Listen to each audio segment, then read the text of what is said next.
Saludos. El texto que hemos estado considerando del comentario de Martín Lutero sobre la epístola a los Gálatas es Gálatas 2, 16 al 18, particularmente el versículo 17. Pero si buscando ser justificados en Cristo, también nosotros hemos sido hallados pecadores, ¿es Cristo entonces ministro de pecado? De ningún modo, contesta el apóstol Pablo su misma pregunta. Lutero comenta sobre esta parte, llegando ya a la conclusión de su comentario sobre el versículo 17. Entonces, todo el que enseña que la fe en Cristo no justifica a menos que esté entrelazada a la guarda de la ley, hace de Cristo un ministro de pecado, un pedagogo de la ley, enseñando la misma doctrina de Moisés. Pero cuando esto sucede, Cristo no es ningún salvador, ningún dador de gracia, sino un déspota cruel, exigiendo, al igual que Moisés, lo que ningún hombre puede dar. Miren bien, este es el mismo concepto que todos los apiladores de méritos tienen de Cristo, pues lo convierten en un nuevo legislador y el Evangelio como un nuevo tomo de leyes con nuevas obras, así como los musulmanes estiman su Corán. Pero en cuanto a leyes, basta con las de Moisés. El Evangelio, pues, es la predicación de Cristo que perdona los pecados, da la gracia que justifica y salva a pecadores. Y bien, en donde se encuentren mandamientos en el Evangelio, esos mismos no son el Evangelio, sino explicaciones de la ley y asuntos que dependen del Evangelio. Para concluir, si la ley es ministro de pecado, entonces también es ministro de ira y de muerte. Pues la ley, al revelar el pecado, infunde de terror al ser humano. Le muestra su pecado y la ira de Dios, lo sacude con el terror de la muerte y de su condenación, porque la conciencia poco a poco se va enterando.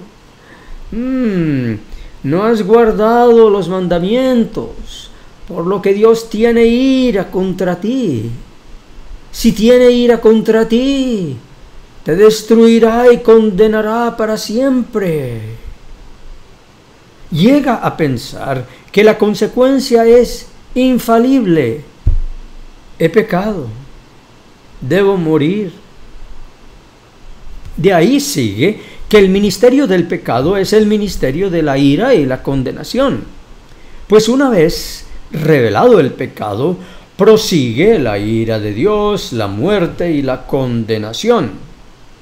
Pues la conciencia razona así: has pecado, por tanto te encuentras totalmente solo ante la ira de Dios. Y si tiene ira contra ti, te destruirá y condenará para siempre. Esta es la razón por la que muchos que no pueden sufrir el juicio y la ira de Dios, puesto ante sus ojos por la ley, en consecuencia, van y se desploman de un acantilado o se ahogan.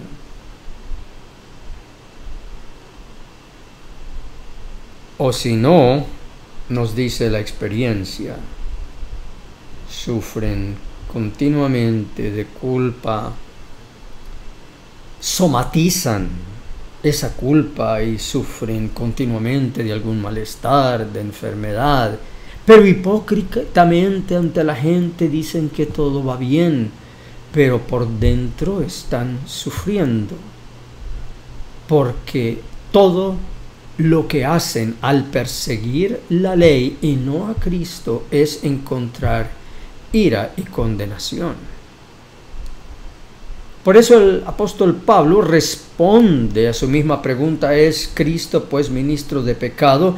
De ninguna manera. Y esta es una negación bien imperativa, bien firme, bien rotunda que hay en el griego. No hay manera como Cristo pueda ser ministro de pecado. Es una doble negación. No, como decir no, no, no, no, enfática.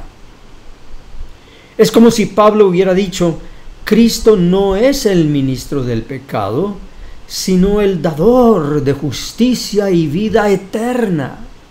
Por lo que Pablo coloca una gran distancia entre Moisés y Cristo. Moisés, quédate sobre la tierra, sé tú el maestro de la letra y el vigilante de su cumplimiento. Encárgate de atormentar y crucificar a pecadores. Pero los creyentes, dice Pablo, tienen otro maestro en su conciencia, no a Moisés, sino a Cristo. Él ha abolido la ley y el pecado, ha vencido la ira de Dios, destruido la muerte, y a las dos las ha puesto en cautiverio. A todos los que trabajamos oprimidos con todo tipo de calamidades, nos invita a venir a Él. Por tanto, cuando huimos a Cristo, Moisés con su ley desaparece, de tal modo que su sepulcro desaparece de la vista. El pecado y la muerte ya no nos pueden herir, pues Cristo es nuestro Señor sobre la ley, el pecado y la muerte. Todos los que creen en Él son librados de estas cosas. Por tanto, el debido oficio de Cristo es librar del pecado y de la muerte. Esto es lo que Pablo enseña y repite a lo largo de todos sus escritos. La ley nos mata y condena. Cristo nos justifica y restaura a la vida.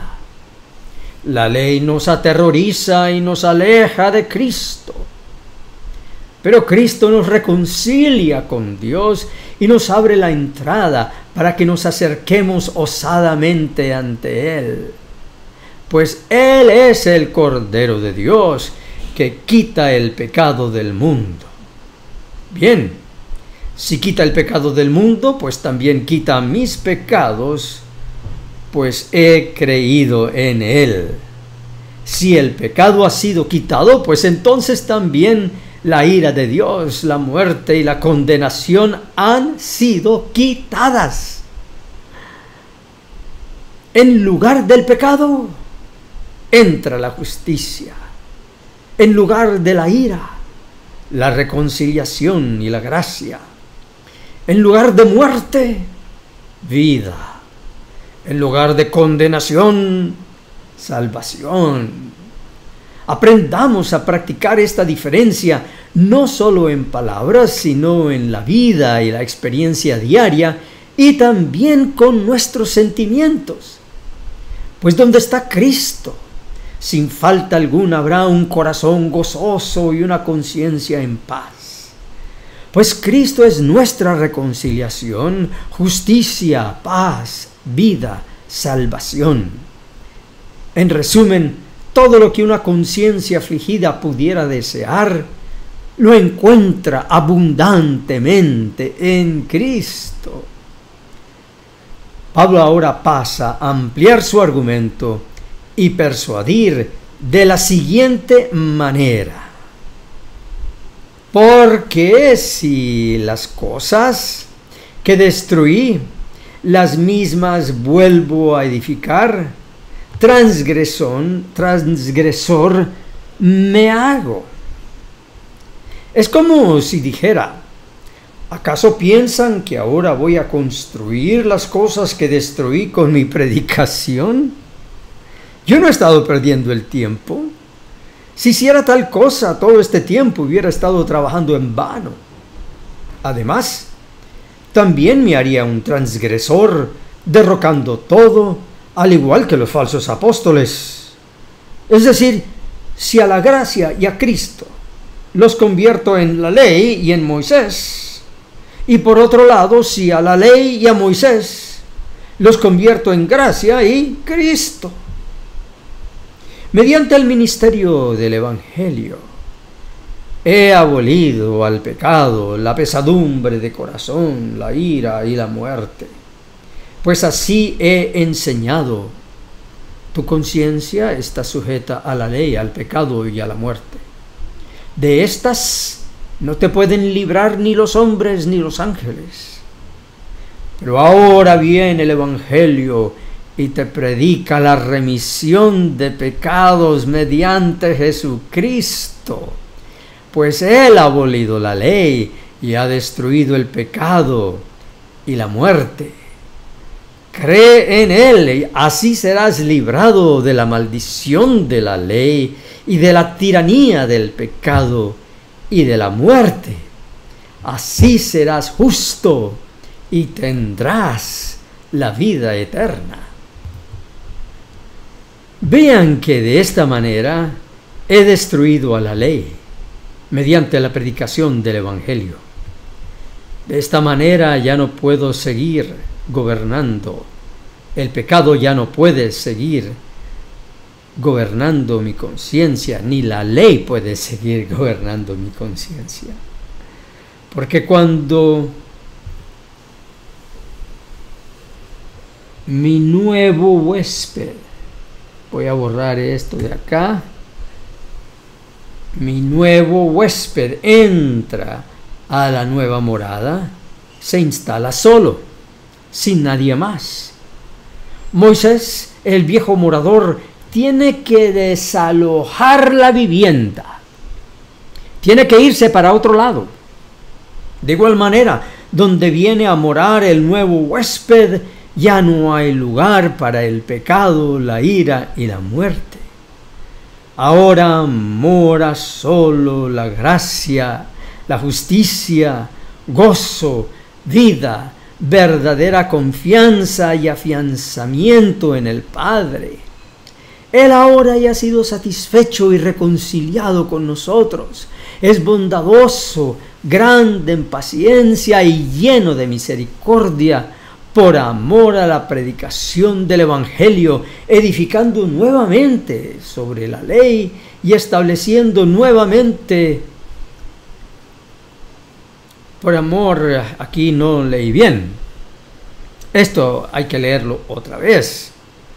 Él ahora ya ha sido satisfecho y reconciliado con nosotros. Es bondadoso, grande en paciencia y lleno de misericordia, por amor a su Hijo, el Cristo. Entonces, ¿voy a destronar a Cristo y destruir a su reino que he sembrado por la predicación del Evangelio, edificando nuevamente sobre la ley y estableciendo nuevamente el reino de Moisés? Eso es todo lo que haría si ahora vuelvo a enseñar la circuncisión y la guarda de la ley como necesarias para la salvación. Eso es lo que hacían los falsos apóstoles. Yo también de esta manera, en vez de la justicia y la vida, estaría restableciendo el pecado y a la muerte.